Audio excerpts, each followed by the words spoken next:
Olá, povo amado de Deus, paz e bem. Esse é o nosso encontro. O Evangelho de hoje ensina. Temos a graça de mais um dia estarmos aqui reunidos para meditar e refletir a santa palavra do Senhor. Essa palavra que cura, que salva, que liberta. Essa palavra que nos orienta, que nos conduz. Essa palavra que nos dá discernimento. Hoje a igreja celebra o sexto domingo do tempo comum.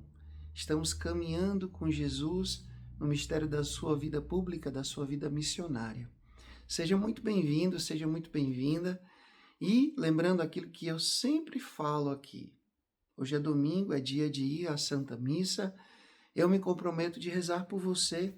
Peço também que você reze por mim. Vamos meditar o Evangelho de hoje. O Evangelho de hoje, ele tem duas versões. Uma versão mais longa e uma versão mais breve. Então, eu vou proclamar aqui a versão mais breve, mas peço que você, de forma particular, possa ler todo o texto bíblico do Evangelho de hoje, que você vai encontrar em Mateus capítulo 5, do versículo 17 até o versículo 37. Mateus capítulo 5, do versículo 17 até o versículo 37. O Senhor esteja convosco, Ele está no meio de nós. Proclamação do Evangelho de Jesus Cristo segundo São Mateus. Glória a vós, Senhor. Naquele tempo disse Jesus a seus discípulos: Não penseis que eu vim abolir a lei e os profetas. Não vim para abolir, mas para dar-lhes pleno cumprimento.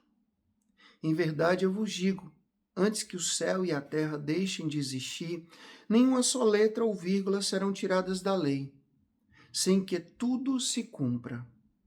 Portanto, quem desobedecer a um só desses mandamentos, mesmo que seja, por menor que seja, e ensinar os outros a fazerem o mesmo, será considerado o menor no reino dos céus.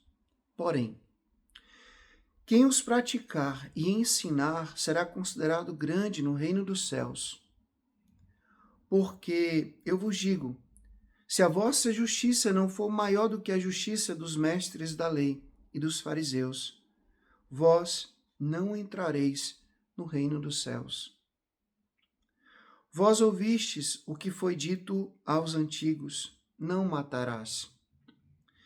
Quem matar será condenado pelo tribunal. Eu, porém, vos digo, todo aquele que se encoleriza com seu irmão será réu em juízo. Quem disser ao seu irmão patife será condenado pelo tribunal. Quem chamar o irmão de tolo será condenado ao fogo do inferno. Palavra da salvação. Glória a vós, Senhor. Povo amado de Deus, para começar a explicação do Evangelho de hoje, o Evangelho de hoje nos ensina que Jesus é aquele que vem anunciar a palavra. E não é uma palavra qualquer, não são palavras ao vento, coisas meramente interessantes. Mas a palavra de Jesus, ela tem o poder de transformar vidas. Eu me lembro muito bem que um professor meu lá em Roma dizia que a palavra evangelho, boa notícia, boa nova, não é apenas uma novidade qualquer.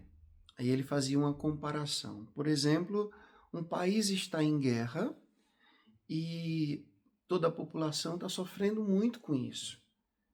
E alguém chega e diz: a guerra acabou.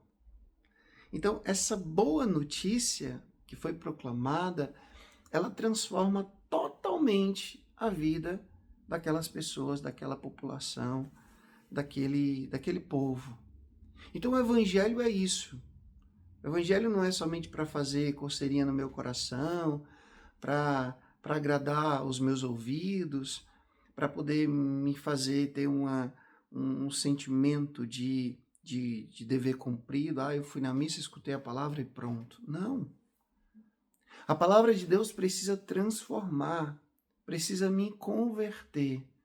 Metanoia, mudar de mentalidade. Quando eu mudo de mentalidade, eu mudo os meus sentimentos, eu mudo as minhas atitudes. Então, vamos perceber o que o evangelho de hoje está nos dizendo. Jesus, que está no monte, né? A gente lembra do evangelho das bem-aventuranças proclamado aqui há 2 domingos atrás, e Jesus que continua a sua pregação. E aqui a gente pode fazer um paralelo bonito, né, entre Jesus, né, e Moisés. Moisés que vai para o monte e pega lá as tábuas da lei, recebe as tábuas da lei. E Jesus agora no monte, ele proclama a lei do amor. Ele vem reinterpretar a lei. Por quê, Frei? Porque as autoridades religiosas da época de Jesus, eles, quando escutavam Jesus, eles ficavam profundamente inquietos e começaram a reprovar as atitudes de Jesus, porque eles achavam que Jesus estava relaxando, né? Maneirando, dando um jeitinho de amenizar o peso, a responsabilidade do viver a lei de Deus. Por exemplo, a observância do jejum, a observância dos ritos de purificação, a observância do sábado. A gente já escutou isso na semana passada. Quantos embates as autoridades religiosas da época de Jesus tiveram com ele por causa da observância da lei. E agora Jesus, ele vem reinterpretar a lei, mas ele trata de dizer: nada vai ser tirado da lei, nem uma vírgula, nem uma letra, antes que tudo se cumpra. Então, não é que Jesus veio abolir a lei, mas ele veio dar pleno cumprimento à lei.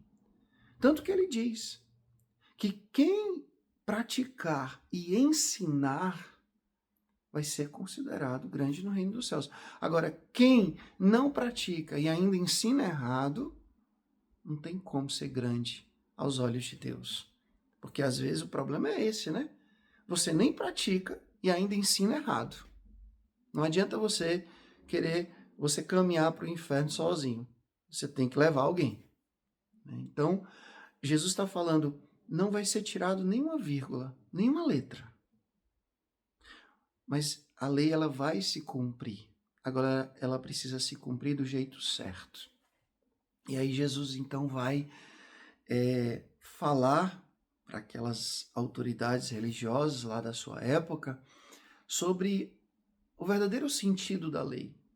Já que eles estavam dizendo que Jesus estava relaxando, maneirando, suavizando a prática da lei, Jesus agora vai dizer para eles que eles estão completamente errados. Inclusive ele diz, os antigos diziam não matar. E vocês acham que matar é simplesmente pegar uma arma e destruir alguém? Não. Quando a gente se encoleriza com o outro, a gente alimenta mágoa, rancor, ressentimento, ódio. Quando a gente difama alguém, a gente está matando o outro. Existem outras formas de matar.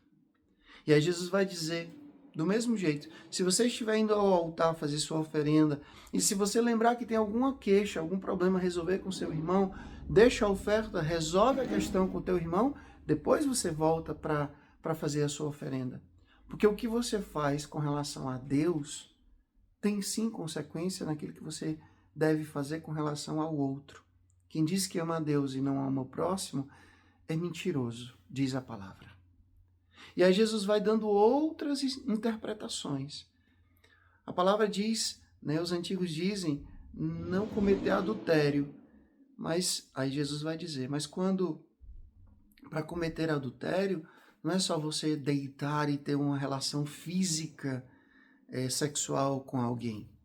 Quando você olha maliciosamente, quando você alimenta sentimentos, maliciosos, imorais, você já pecou. Existe o adultério não somente o adultério físico, mas o adultério do coração. Porque Jesus disse que é daqui que nasce toda maldade, né? E aí Jesus vai dando outras interpretações sobre a questão do juramento. E no fim, por fim, ele fala que o seu sim seja sim, que o seu não seja não. A gente hoje vive em uma sociedade muito cheia de opiniões, são muitas opções, são muitas vozes, são muitas informações, e a gente fica confuso, a gente fica realmente confuso. O que é certo mesmo? Às vezes até mesmo dentro da igreja existem muitas polarizações, porque esse bispo diz isso, esse bispo diz isso, esse padre diz isso, esse padre diz isso, existe esse movimento mais conservador, esse aqui mais carismático, e as pessoas vão ficando confundidas, né, com como viver de fato o evangelho. Por isso que hoje eu queria dizer para vocês, a palavra de Deus que é anunciada por Jesus, que ele veio levar ao ápice do cumprimento, né? Ela vem nos dar discernimento. Então, eu recomendo para você, sobretudo agora durante a quaresma, que você tenha uma intimidade maior com o Espírito Santo e que você tenha, a partir dessa intimidade com o Espírito Santo, um amor pela palavra. Porque lendo a palavra, iluminada pelo Espírito Santo, você vai ter discernimento de como de fato agradar a Deus, viver a lei de Deus. Porque se você fica só indo pela cabeça de um ou de outro, você vai acabar cada vez mais perdido, mais confuso. Você precisa, sim, da orientação da igreja, mas não esqueça de pedir a iluminação do Espírito Santo, de se aprofundar no mistério da palavra, para que você possa crescer, evoluir e poder amadurecer na sua vida de fé. O Senhor esteja convosco, Ele está no meio de nós. Que Deus Todo-Poderoso vos abençoe. Ele que é Pai, Filho, Espírito Santo. Deus os dê o céu, paz e bem. Até amanhã, se Deus quiser.